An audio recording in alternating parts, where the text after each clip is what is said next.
Want to update your Odoo profile photo fast? Follow these 6 steps to change it in under 60 seconds.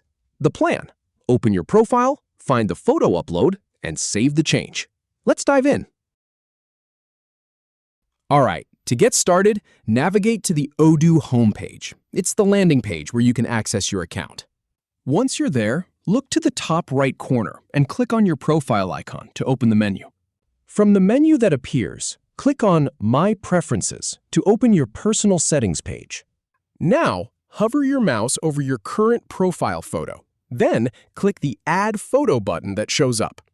Go ahead and select the photo you'd like from your files. Then, wait a moment for it to upload.